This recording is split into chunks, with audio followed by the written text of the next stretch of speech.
Hello, everybody. My name is Mr. Bleasdale, and I'm going to be talking today about momentum. Before I jump into that, I need to give credit to James Kakalios. He's a professor at the University of Minnesota in the School of Physics and Astronomy. A lot of what I'm going to be talking about today is based off of his work in this book, but because this is a college level book, I needed to make some adjustments to the content so that it would fit the 8th grade science material. So if there's anything you want to learn more about, please email me and I would love to explore those different concepts with you. That being said, the learning outcomes today, I can apply what I learned to a problem involving the motion of two colliding objects. I can describe how motion depends on the sum of forces. I can explain the relationship of kinetic energy to the mass of an object and to the speed of an object. And I can construct an argument to support the claim that kinetic energy of an object changes. Energy is transferred to or from the object. So we're talking about momentum today. The formula for figuring out momentum is mass times velocity. And velocity is the speed of something in a given direction. And I think the best example of this is Spider-Man. Now, before we dive into the science of momentum, we need a little background information. Spider-Man was created in 1962 by Stan Lee, Carrie Andrews, and Steve Ditko. The secret identity of Spider-Man is a nerdy high school student named Peter Parker. Peter suffered endless teasing and bullying by the popular jocks at his school. Peter is an orphan, lives with Aunt May and Uncle Ben. Peter was very interested in science as well, and in an after-school activity, he attended a physics lab demonstration on radioactivity. This radioactivity demonstration, a spider was accidentally exposed to radiation during this demonstration and just so happened to bite Peter Parker before expiring. And because of that, Peter gained superpowers, spider-like superpowers, and using his knowledge of chemistry and mechanics, Peter constructs web shooters that he wears on his wrists. And through this scientific breakthrough and invention, he is able to travel the city in the skyline. And this, at this point, is where we can take a look at the science of momentum. So, momentum, what is it? Well, it's the quantity of motion of a moving body measured as a product of its mass and velocity. So, what is quantity? Well, quantity is the amount or number of a material or immaterial thing. So an example is I could have 5 apples. 5 is the quantity of apples that I have. That would be a material object. With momentum, momentum is immaterial. And so to kind of rephrase momentum, it's the amount of motion of a moving body measured by the mass and velocity. So it's essentially putting a number to that immaterial thing of momentum. So back to Spider-Man. While Spider-Man is sitting on top of a skyscraper He has a lot of potential energy. Then, all of a sudden, he hears a cry for help and jumps off the building using his web shooter to transfer that potential energy into kinetic energy. And that transfer happens through his web shooter. The web is a tension force that sticks to the building, and the building is considered a normal force. And from that, he can swing. But not only that, gravity pulls Spider-Man down towards the ground. But because the tension in the web, he's staying up in the air.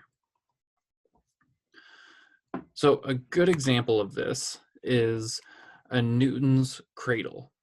And this is just a little example of a Newton's cradle. And it's a great representation of conservation of momentum. Now, conservation of momentum is very similar to conservation of mass, which says things can't be created from nothing and things can't disappear and go nowhere. So the conservation of momentum basically states that energy can't be created and it can't just disappear. Energy transfers from one form to another, just like you see here in this Newton's cradle.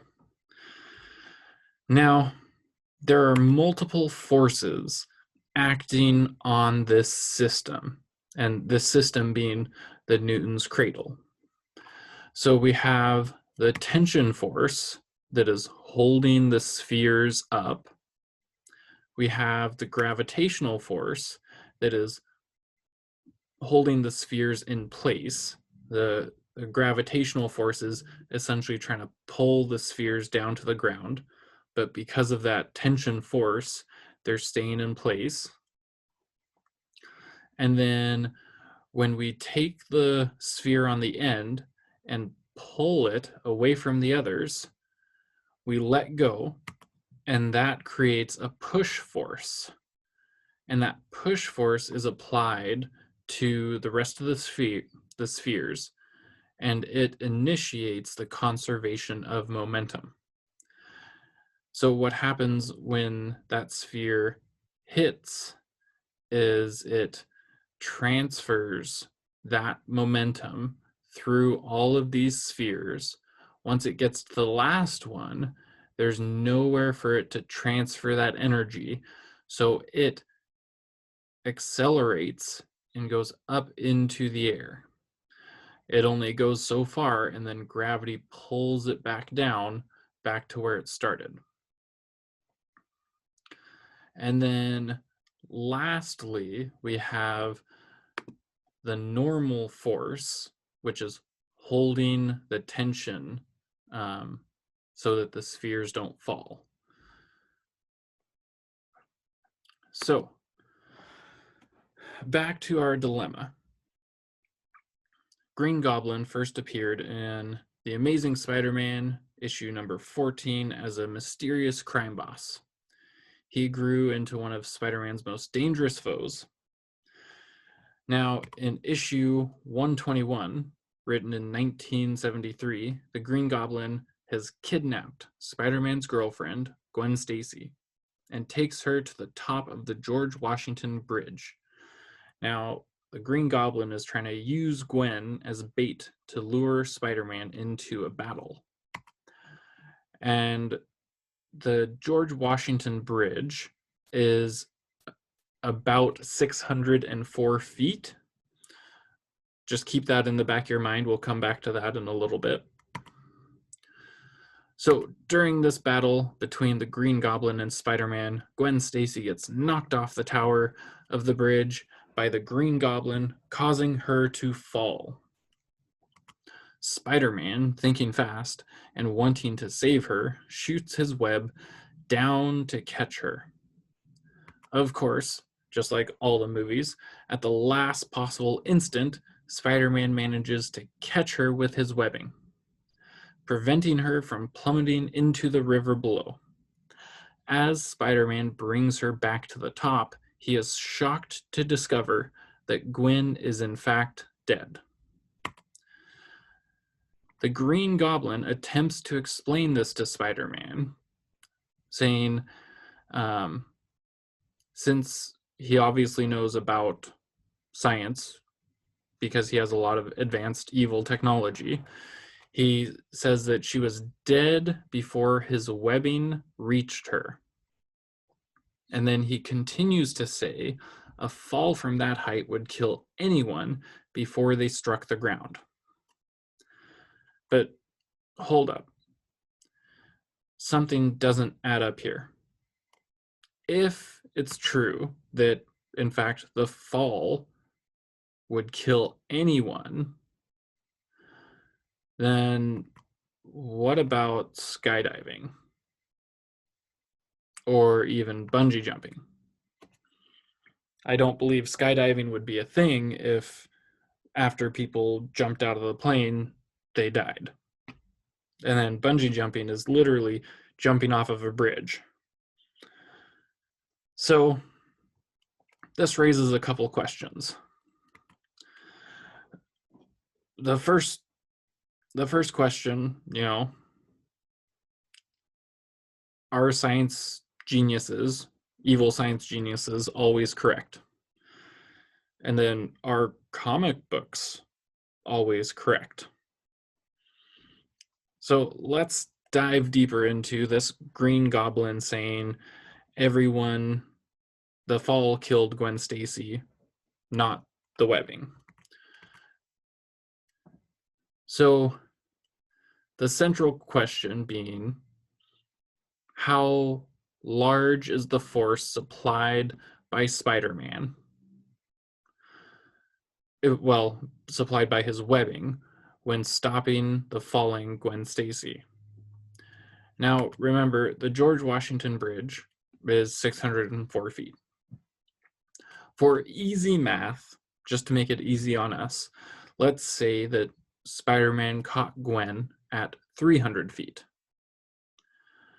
By doing some calculations and using this formula, v squared is because of gravity.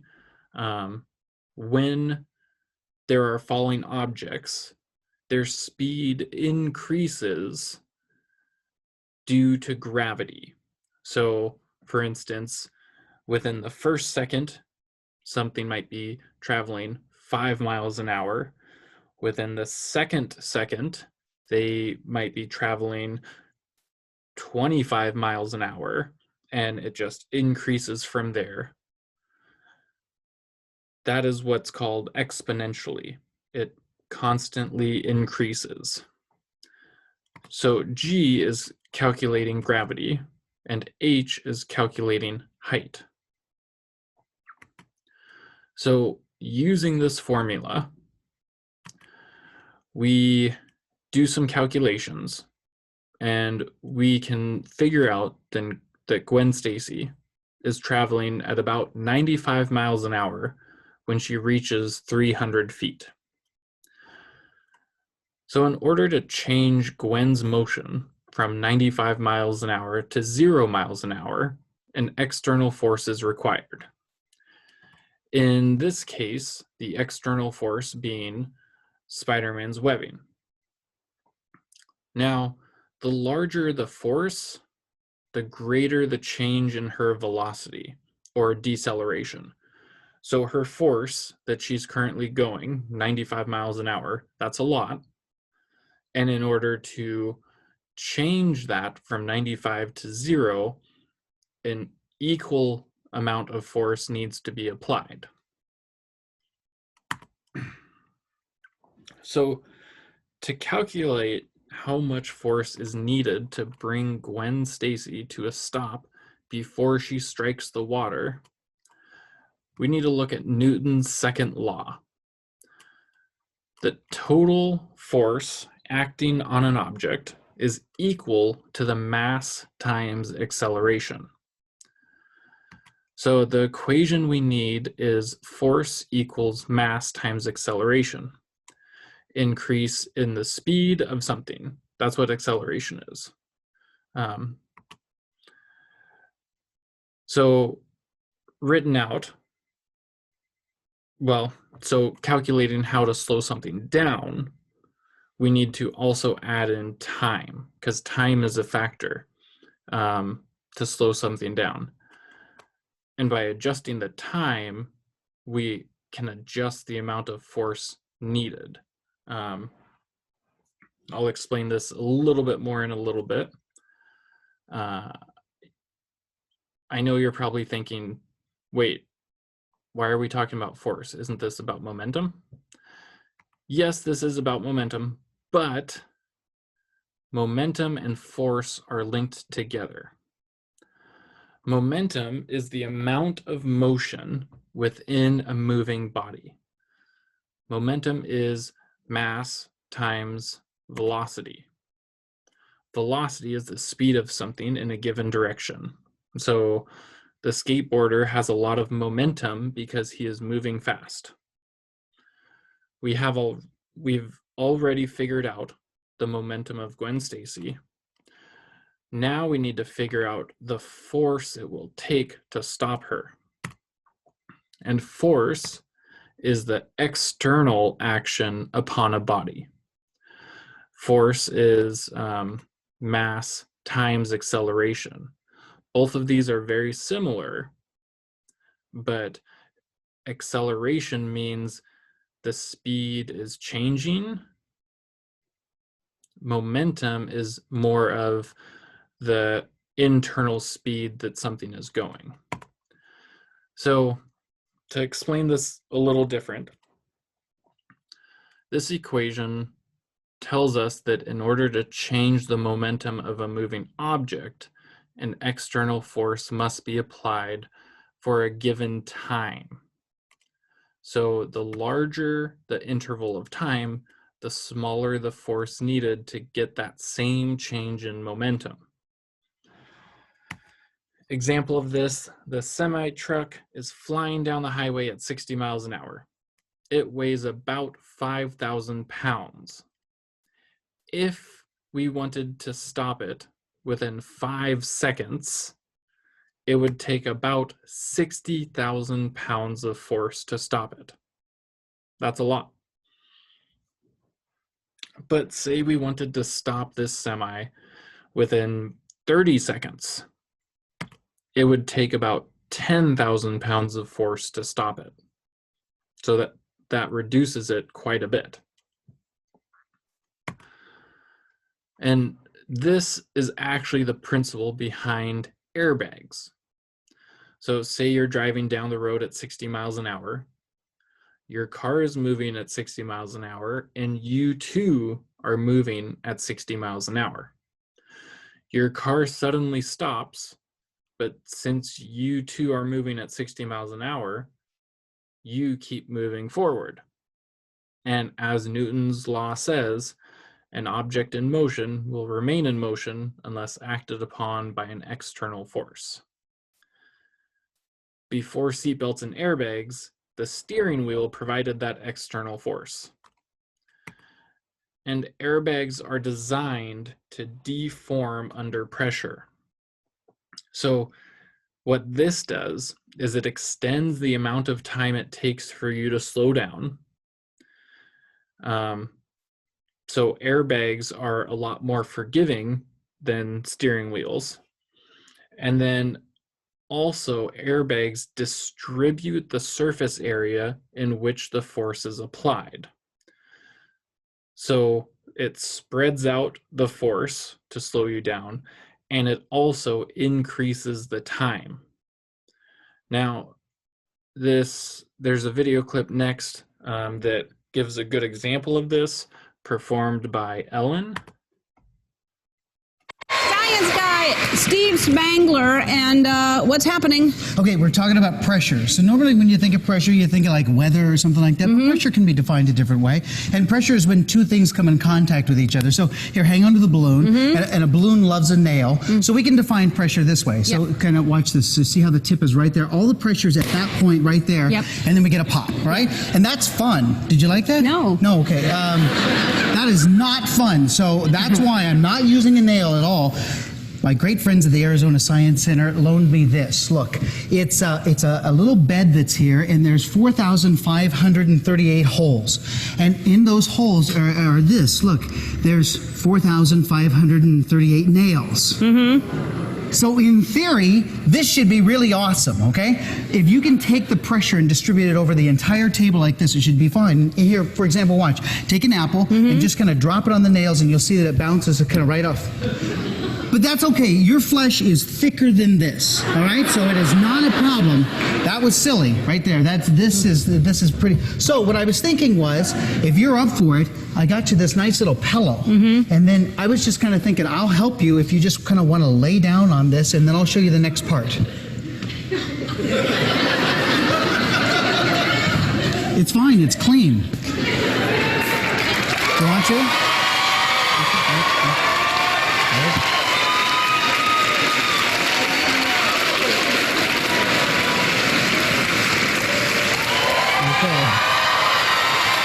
Here we go. Here we go. 4,538 nails. Your body. Isn't that cool? Are you okay? Yes. I can't make it go down, but the up part was awesome. All right, I think we're going to be just fine. And Ready? you can feel how sharp they are, like on my hands.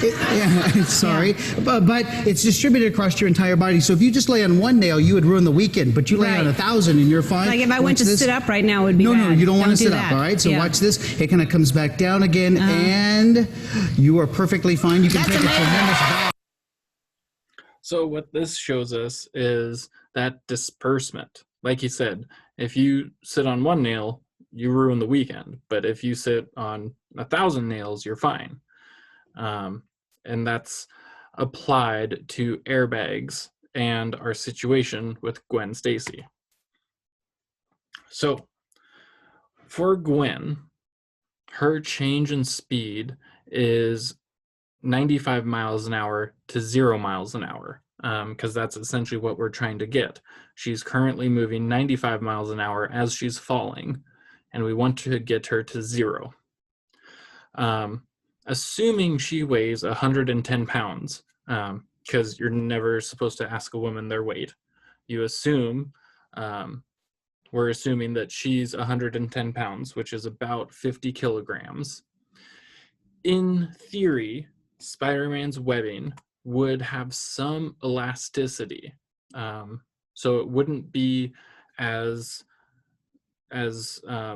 elastic as rubber bands, but not quite as unelastic as rope. So it would be somewhere in between rubber band and a rope. Now, let's assume it took half a second to bring Gwen Stacy to a stop. With some calculations, that is a force of 1,100 pounds, which is just a big number to you right now. But that translates into about 10 Gs, so 10 times the acceleration due to gravity. And like I mentioned earlier, gravity, as something falls, it increases the speed of that. In bungee jumping, the cord stretches for many seconds to reduce the deceleration force well below the fatal threshold. So with this equation, mass and change in speed never change. And what I mean by that is Gwen Stacy's mass is not going to change. Her speed, her change in speed is not going to change. we want to get her from 95 miles an hour to 0 miles an hour. So your mass stays the same and your change in speed stays the same. The only thing that we can really change is that time, which will affect the force needed. So what can change in time do? Well, if the webbing was a little more elastic somehow, and it took 1 second to slow down Gwen Stacy, that would take that force and cut it in half and be about 500 pounds, which is equivalent to about 5 Gs or a roller coaster, because we increase that time. And roller coasters are not lethal. So even if we increased the elasticity somehow, or dispersed the force like in airbags, Gwen Stacy might still be alive. So in summary, we have the question, was it the fall or the webbing that killed Gwen Stacy?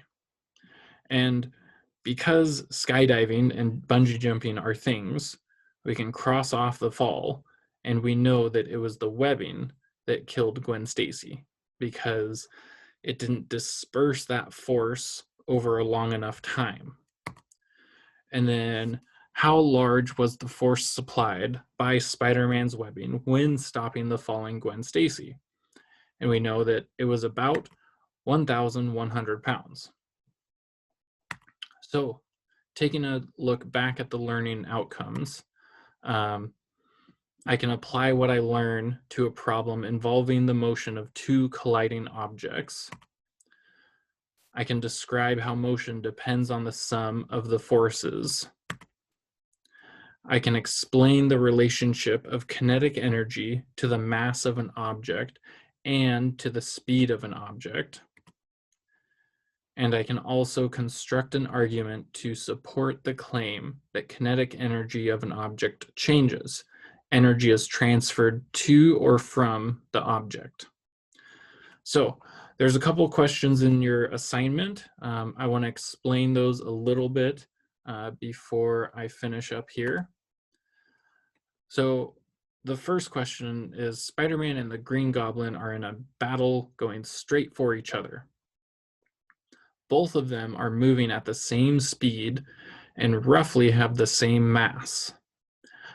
I want you to make a prediction on what you think is going to happen, and then explain what kinetic energy has to do with this outcome. So that's the first question. The second question is, Juggernaut is distracted and Spider-Man is going to try to knock him over.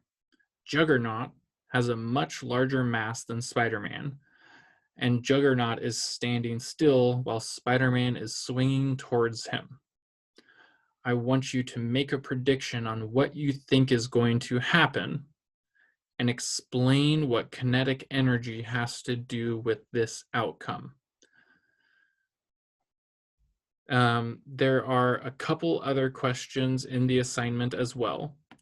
And with those, I want you to explain as much as you can about what those questions are asking, because I'm really trying to figure out what you know about kinetic energy, conservation of momentum, and all the stuff that we covered today. If you do have any questions for me, or you want to learn more about momentum, please email me. I would love to answer your questions and help you learn more. I will see you guys next time. Thanks for watching.